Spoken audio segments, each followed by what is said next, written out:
Fórmula 1, novo filme do diretor Joseph Kosinski, traz Brad Pitt no papel de Sonny Hayes, um ex-piloto de Fórmula 1 que é chamado de volta à categoria para ajudar a equipe de um amigo seu que está passando por problemas. A equipe não consegue nem sequer pontuar há anos e com isso ela pode acabar sendo vendida. Então a experiência do Sonny Hayes vai ser muito bem-vinda aqui para contribuir no desenvolvimento da equipe, inclusive do parceiro de equipe que ele vai encontrar lá. Um piloto muito mais jovem, um piloto ainda imaturo, um piloto muito deslumbrado pelo universo da Fórmula 1 e pela fama, enquanto o Sonny Hayes é a antítese disso.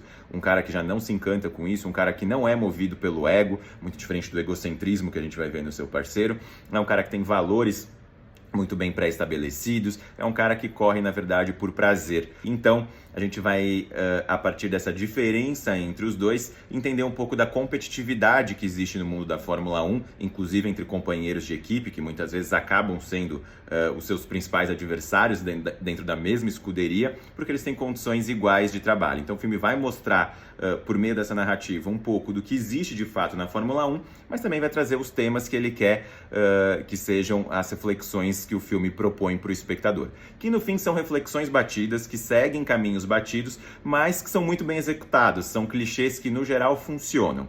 Mas funcionam sempre que o filme se propõe a falar de Fórmula 1 e estabelecer esse cenário de competição entre os dois e também entre todos os demais pilotos da Fórmula 1. Então o filme traz algumas coisas à tona.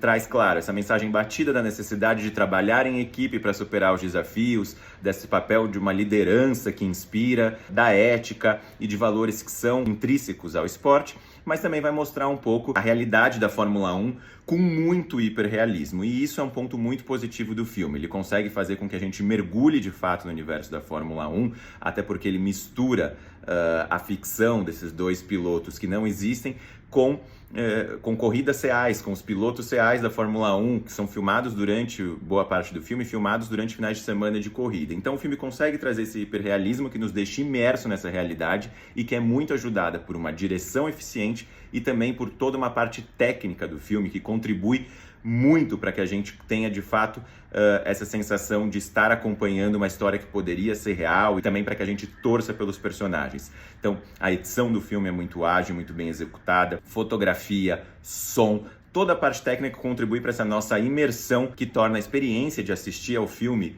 muito prazerosa. Mas toda vez que o filme tenta extrapolar um pouco esse roteiro das corridas em si e do universo da Fórmula 1, ele escorrega um pouquinho. São alguns momentos como a trama envolvendo a mãe do parceiro de equipe do Sonny Hayes, um romance dele com uma integrante da equipe e alguns deslizes cometidos por uma outra integrante da equipe. Esses três pontos principalmente acabam sendo mal desenvolvidos e levam a uma quebra do envolvimento do espectador com a narrativa que vinha numa boa cadência. E outro ponto que não funciona é, dentro da própria narrativa da Fórmula 1, o filme ele acaba exagerando um pouco em artifícios para contribuir para a narrativa que não poderiam ser reais na Fórmula 1. Existem algumas situações em que o piloto, o Sonny Hayes, adota algumas posturas que não seriam possíveis de acontecer e isso faz com que tenha uma quebra entre o espectador e aquela sensação de hiperrealismo que a gente vinha acompanhando. Então o filme acaba tendo alguns deslizes na sua própria proposta toda vez que esquece que justamente o encantamento estava existindo por fazer a gente acreditar que aquelas duas pessoas poderiam existir no contexto da Fórmula 1 de hoje, real, quase dando um tom por vezes documental